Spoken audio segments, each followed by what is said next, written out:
12 legendary R&B and soul singers, #1 hits, gold records, voices that defined a decade, and you probably can't name more than 2 of them.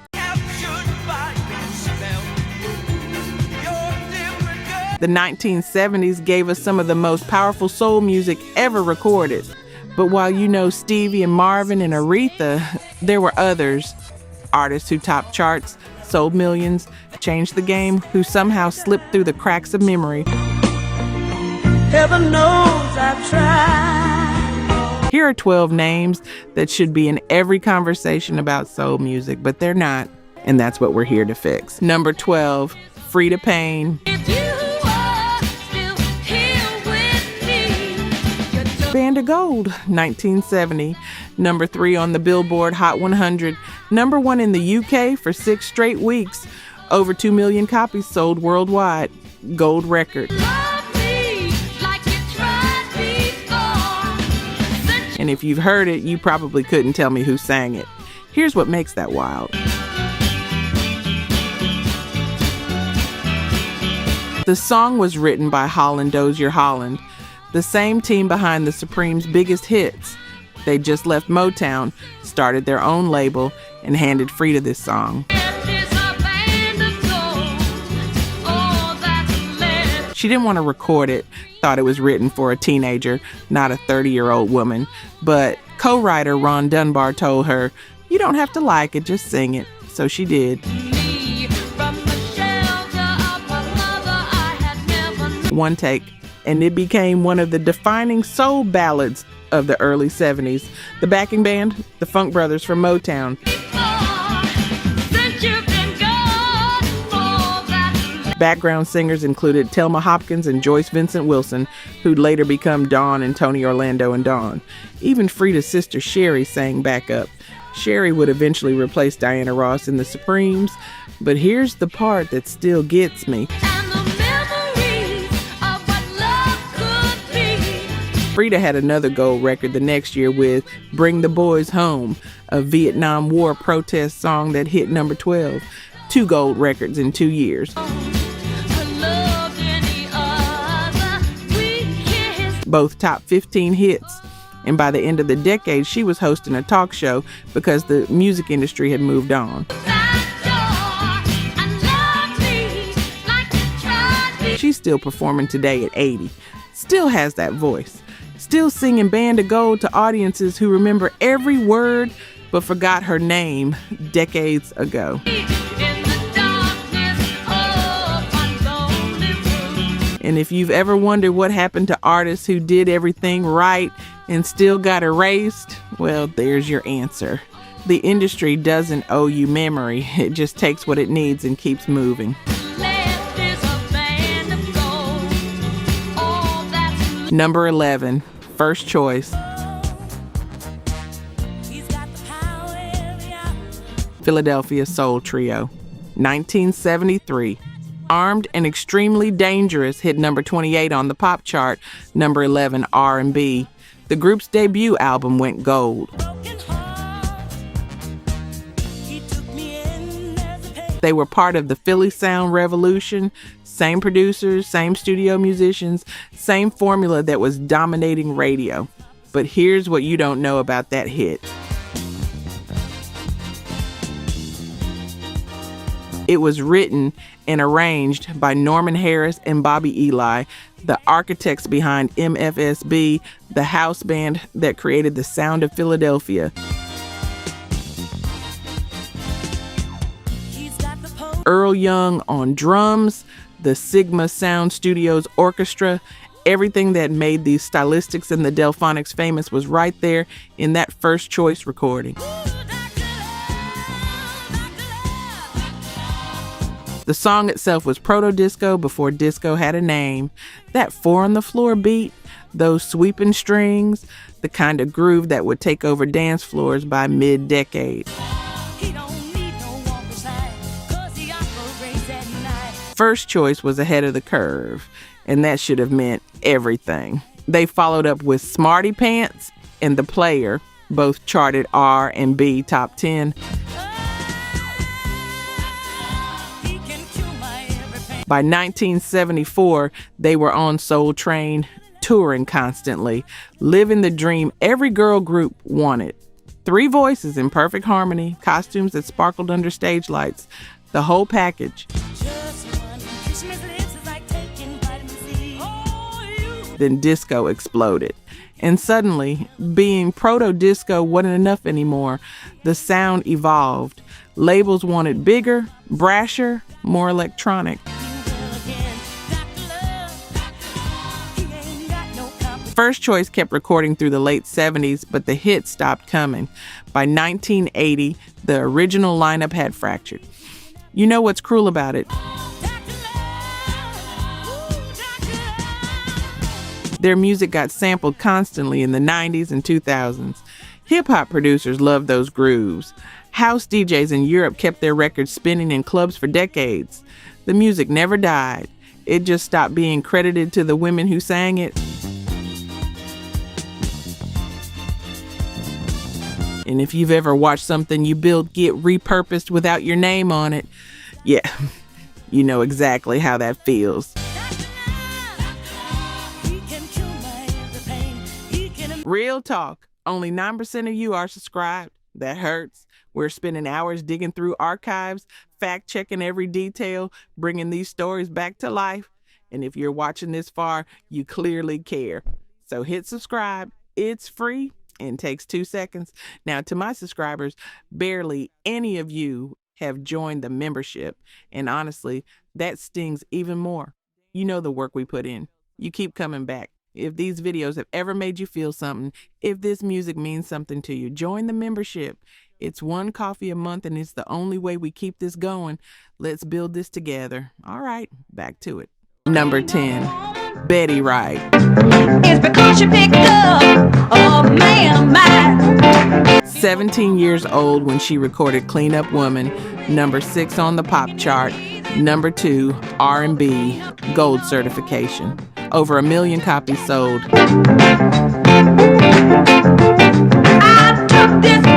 That signature guitar riff, the one that got sampled by Mary J. Blige, Sublime, Chance the Rapper, and about 50 other artists. That's Betty Wright. But here's what makes her story different. She's the one who take him in. She wrote Clean Up Woman. Not the lyrics, that was Clarence Reed and Willie Clark, but she wrote her own follow-up hits. Babysitter in 1972, Let Me Be Your Love Maker in 1973. For the clean up woman. Betty Wright wasn't just a voice. She was a songwriter, a producer, an arranger. She understood the mechanics of soul music at a level most singers never reach. Hours a day, the clean up woman. And that whistle register, the one Mariah Carey made famous in the 90s, Betty Wright was doing that in 1973. Let Me Be Your Love Maker has runs that still sound impossible. The reason I know so much about her. She could go from chest voice to whistle without a crack, without a breath, just pure control. If you've ever tried to sing along and realized halfway through that you can't even reach those notes, welcome to Betty Wright. I had him all to myself. She kept recording through the decade. Tonight Is the Night became her second signature song. The live version from 1978, the one with the monologue, went to number 11 R&B. What I did, I made it easy for the clean-up woman. That version got sampled so many times that in 1992, she sued Color Me Bad over I Wanna Sex You Up and won 35% of the royalties because she knew her worth. Easy for the clean-up woman. By the 2000s, she'd pivoted to producing, worked with Gloria Estefan, Jennifer Lopez, Joss Stone, got a Grammy nomination in 2005 for producing Joss Stone's album. Making it easy for the clean-up woman. She became a vocal coach on Making the Band in 2006, taught the next generation how to sing with power and precision. Betty Wright died in 2020 at 66, cancer. And when the news broke, a whole generation of musicians paid tribute. But you know what didn't happen? The mainstream didn't remember her name. They remembered the riff. They remembered Cleanup Woman, but they didn't remember Betty.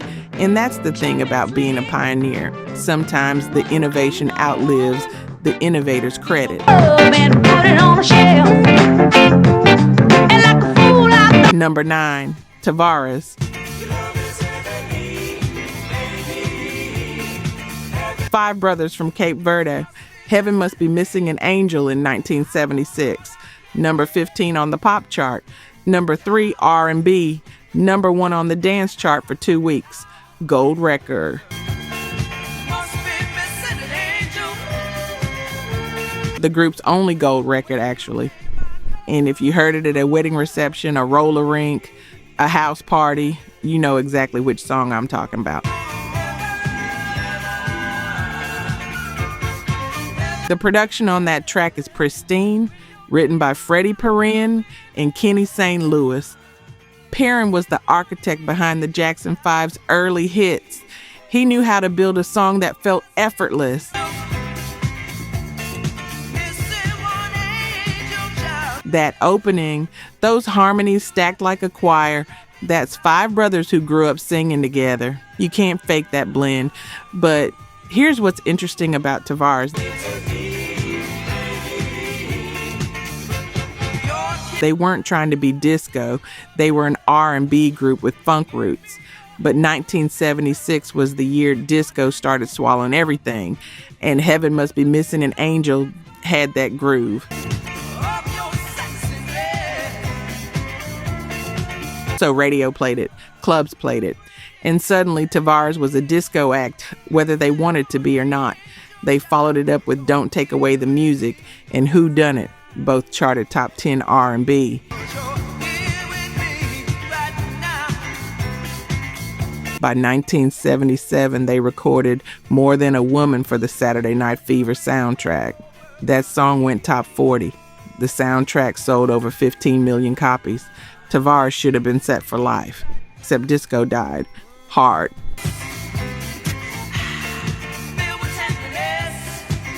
By 1980, radio stations were holding disco demolition nights, literally blowing up disco records in stadiums.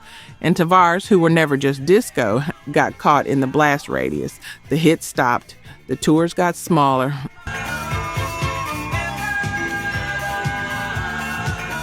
The brothers kept performing, kept recording, but the industry had moved on. They're still touring now. Different lineups, different decades, same harmonies.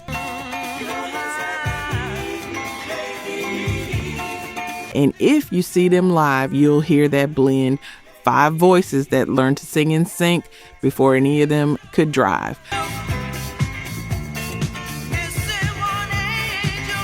But you probably won't see them on an awards show. You probably won't see them in a documentary about 70s soul, because once the culture decides you're disco, that's the box you stay in, even if you never belonged there to begin with. International funk disco group, British-based, but the lead singer, Johnny Wilder, was American.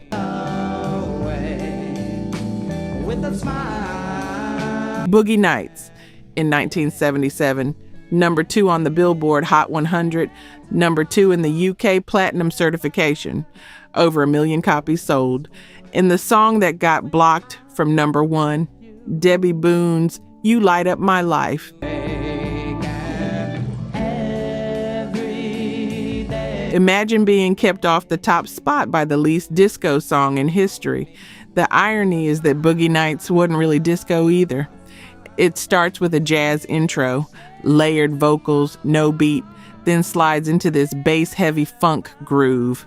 The songwriter Rod Temperton wrote it. Temperton was the keyboardist, and he understood something most people didn't. Disco wasn't just a beat, it was a feeling, a vibe. And Boogie Nights captured that without surrendering the funk. Temperton would go on to write for Michael Jackson, Rock With You, Off the Wall, Thriller. He left Heatwave in 1978 to become one of the most successful songwriters of the 80s. But in 1977, he was just the guy who wrote Boogie Nights. And Heatwave was just a group trying to ride the wave. They had another hit with Always and Forever in 1978, number 18 pop, number 2 R&B. That song became a wedding staple, slow dance anthem. By then, Temperton was gone. And in 1979, Johnny Wilder, the lead singer, was in a car accident in Ohio, hit by a van, paralyzed from the neck down permanently. The group kept recording. Johnny's brother Keith took over lead vocals. But Johnny was the voice of Heatwave, and without him, something fundamental was missing. There'll always be sunshine. They released a few more albums, had a few more minor hits, but the momentum was gone. Johnny passed away in 2006, Keith in 2017, and here's what gets me. It's something I can't explain. Boogie Nights is still played everywhere.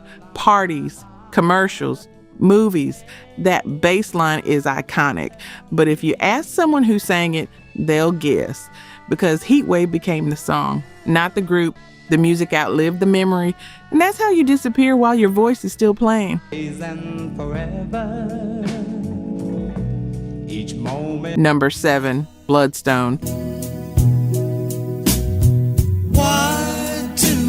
Kansas City funk soul band, 1973. Natural High peaked at number 10 on the pop chart, number 4 R&B, 13 weeks in the top 40. The album went gold. And bassist Charles McCormick wrote the song himself, not a producer, not a label exec. The bass player wrote one of the smoothest ballads of the 70s. The production was handled by Mike Vernon, who was known for blues records, not soul. But Vernon understood dynamics. That opening, just bass and Rhodes piano, is sparse. Then the horns come in, then the strings. By the time the full band hits, you're already hooked. The build is patient, and patience was rare in 1973. But here's the tragedy. One week after Natural High peaked at number 10, July 27, 1973, percussionist Roger Durham died. Fell off a horse, 26 years old. The group's first and biggest hit, and one of their founding members was gone before they could even celebrate it.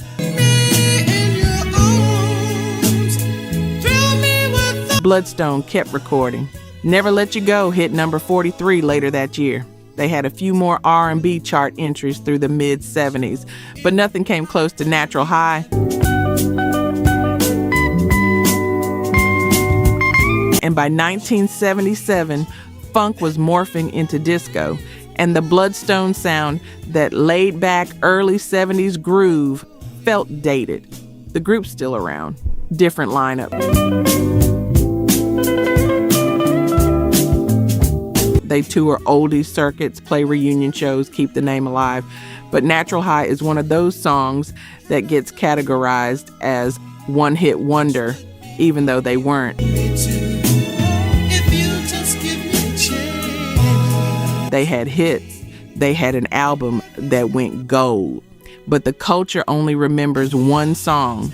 And even then, it doesn't always remember the band that recorded it.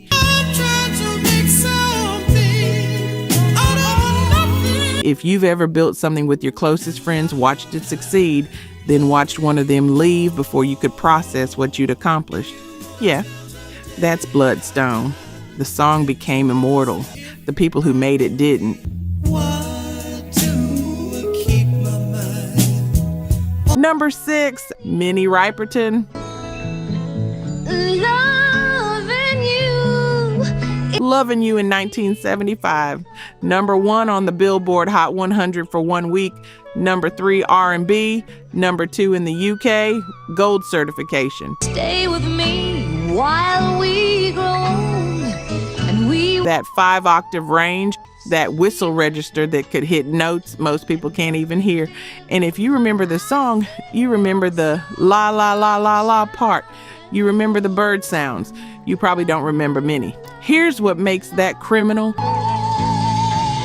no one else can make me feel. Stevie Wonder produced her second album. Stevie played keyboards on Lovin You under the pseudonym El Toro Negro, the Black Bull, because he was still under contract with Motown and couldn't officially produce for another label, but he believed in Minnie enough to risk it.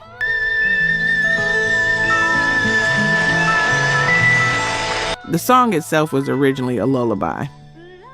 Minnie wrote it for her daughter, Maya. That's Maya's voice at the end of the song. Maya, Maya. And every time that we Just a little girl in the studio while her mom recorded. The bird sounds recorded by accident. Somebody left a window open, and instead of re-recording, they kept it because it fit. But here's the part that breaks you. live each day in springtime, 'cause love In 1976, 1 year after Lovin' You hit number one, Minnie was diagnosed with breast cancer. She was 31. She kept performing, kept recording, kept touring, didn't tell anyone except family and close friends. and loving you. By 1978, she was doing concerts with one arm partially paralyzed from the cancer, and she still sang, still hit those notes. Minnie Riperton died on July 12th, 1979. She was 31 years old. Loving you has made my life. Her daughter Maya, the one from the song, grew up to be an actress and comedian. Maya Rudolph, Saturday Night Live, Bridesmaids, Big Mouth. You know her work. And here's the thing. I'm more in love with you. Lovin' You gets played constantly. Commercials, movies, samples. But the story ends at the song. It doesn't extend to Minnie's life, her other albums, her activism, her final years performing through illness. I'm more in love with you. The culture took the 5-octave voice and left everything else behind. Is it 'cause you're beautiful? And every day of If you've ever poured your heart into something, knowing you won't be around to see how far it goes, Minnie Riperton did that. And the fact that we remember the melody but forgot her name, that's on us. and everything that I do is out. Number 5, Johnnie Taylor.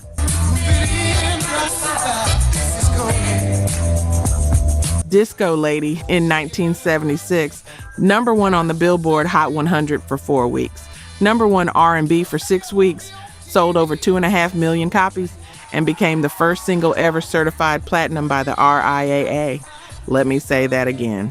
The first platinum single in history.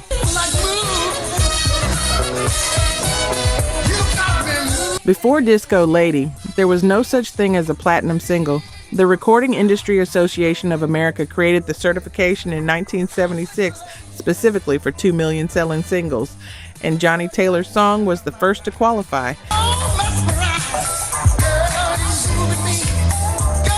He celebrated by taking a bath in Dom Perignon, which is exactly the kind of 70s excess you'd expect from the first platinum single ever. Here's the wild part. Johnnie Taylor wasn't young. He was 41 when Disco Lady hit. He'd been recording since the 50s, started in gospel, sang with the Highway QCs alongside Sam Cooke. When Cooke left gospel for pop, Taylor took his place in the Soul Stirrers. He'd been grinding for 20 years before he hit number 1. And Disco Lady wasn't even disco. Johnnie was clear about that. He said in interviews, a lot of people got it mixed up. They thought it was disco. It was not a disco tune. We were just talking about disco. But the word disco was in the title, and 1976 was the year disco exploded. So radio played it, clubs played it. And Johnnie Taylor, soul singer, gospel veteran, Stax Records alumnus, became a disco king overnight. The album was called Eargasm, produced by Don Davis, featuring Bootsy Collins, Bernie Worrell, and other Parliament Funkadelic musicians. Thelma Hopkins sang backup. Yes, the same Thelma Hopkins from Tony Orlando and Dawn. This was a supergroup recording in everything but name. Johnny never had another top 10 hit. He kept recording through the 80s and 90s, moved to Malaco Records, became a Southern soul staple. But the mainstream was done with him, and when he died in 2000 from a heart attack, thousands of people came to his funeral because the South never forgot. But the rest of the country, they moved on the moment disco died.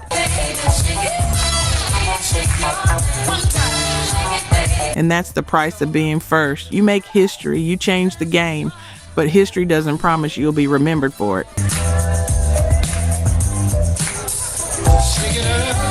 Number 4, Phyllis Hyman.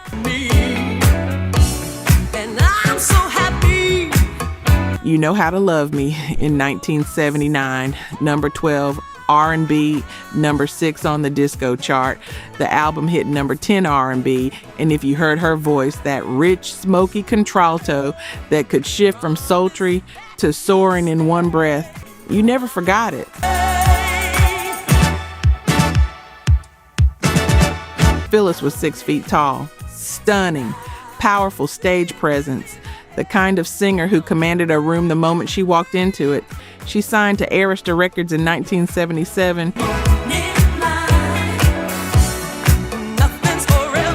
And You Know How to Love Me was supposed to be her breakthrough. It almost was.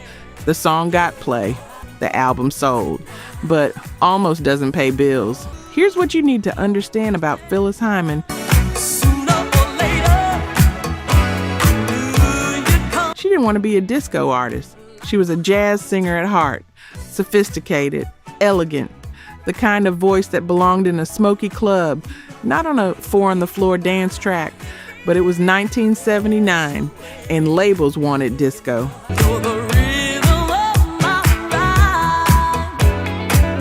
So she recorded disco, and it worked well enough to get her noticed, but not well enough to make her a star. She kept recording through the 80s, Living All Alone in 1986.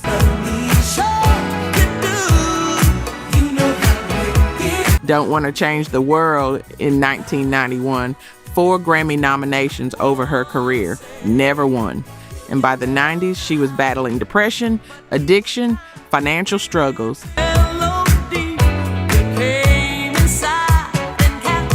The industry chewed her up, promised her the world, delivered just enough to keep her hoping, then moved on to the next voice. On June 30th, 1995, Phyllis Hyman took her own life. She was 45 years old.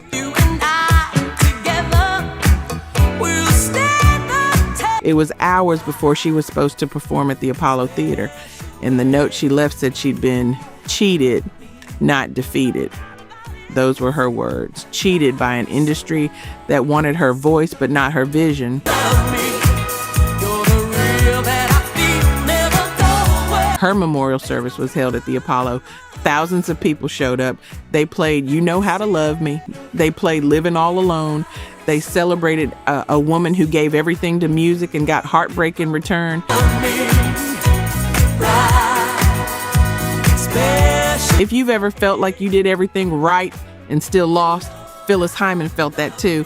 And the fact that we forgot her name while her voice kept playing, that's the cruelty she was talking about.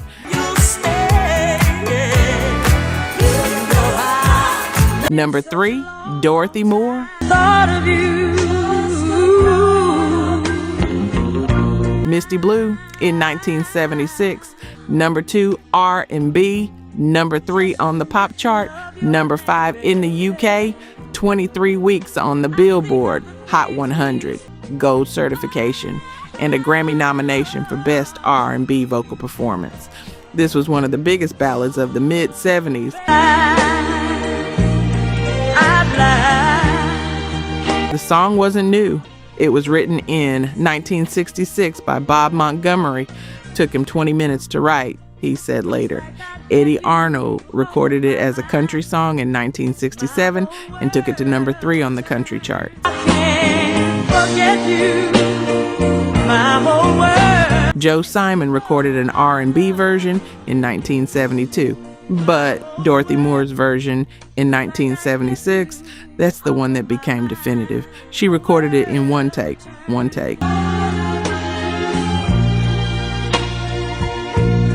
Tommy Couch at Malaco Records in Jackson, Mississippi had been sitting on the recording since 1973.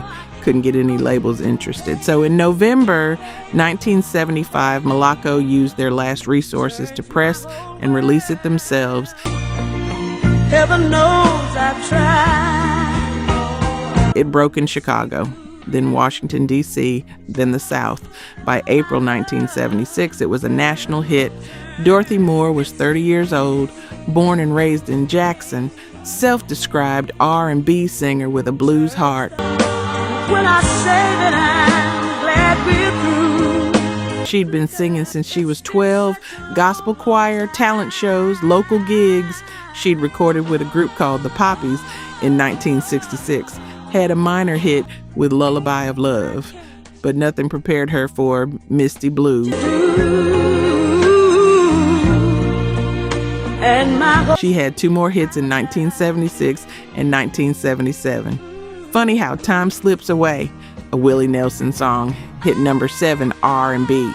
I Believe You reached number 5 R&B. She was on Soul Train, American Bandstand, touring constantly. And then disco took over. And Dorothy Moore, blues-rooted, church-trained, Mississippi soul, didn't fit the new sound. She kept recording, moved back to Malaco in 1990, released multiple albums through the 2000s. Oh, honey. Won Blues Music Awards, got inducted into the Mississippi Musicians Hall of Fame, but the mainstream forgot. Because Misty Blue was 1976, and the culture decided that 1976 was disposable.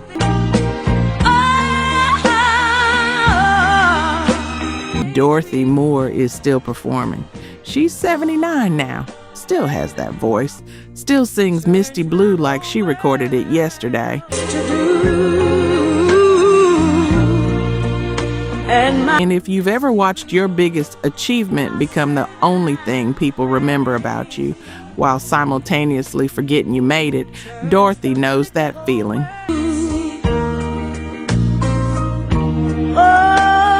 Number 2, Major Harris.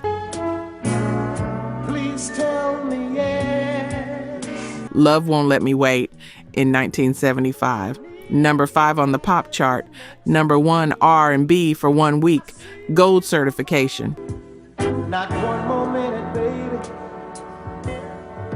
And that sound that woman signed, sobbing during the instrumental sections, became one of the most recognizable elements in 70s soul. And I will selfishly. Major Harris wasn't a newcomer. He'd sung with the Delphonics, replaced Randy Kane in 1971, sang on several of their later hits. His tenor was smooth, controlled, the kind of voice that could float over arrangements without overpowering them. When he went solo in 1974, producer Bobby Eli handed him Love Won't Let Me Wait, written by Vinnie Barrett and Bobby Eli, the same team that wrote Sideshow for Blue Magic. You owe it to yourself. The recording session was at United Sound Studios in Detroit. MFSB musicians backed him. Barbara Ingram, session singer, backup vocalist for hundreds of Philly soul tracks, sang those hymn-suggestive background vocals. Take a little for myself. And when the song hit radio, some stations banned it, thought the sides were too explicit, which only made people want to hear it more. in more ways than one. Major Harris was born in Richmond, Virginia. His brother was Joe Jefferson, the Spinners' main songwriter. His cousin was Norman Harris, guitarist, producer, architect of the Philly sound. Music was the family business, and Love Won't Let Me Wait was supposed to be his breakout. It almost was. Turn down the lights and take. He never had another top 10 hit. Kept recording through the late 70s, moved to smaller labels in the 80s. By the 2000s, he was performing at oldie shows, singing Love Won't Let Me Wait to crowds who knew every word. And in 2012, Major Harris died from congestive heart failure. He was 65. His funeral was small, quiet. The Philly soul community showed up. Now move a little close to me. But the mainstream didn't notice because Major Harris had been forgotten long before he died. One hit, one gold record, one moment at the top, and the rest of his life spent chasing that same lightning. And Wonderland. If you've ever had one perfect moment and spent the rest of your life being defined by it, Major Harris lived it. And the fact that we still play the song but forgot the man, that's the cost of a one-hit legacy in an industry that only remembers peaks. The time is right. Number 1, Blue Magic.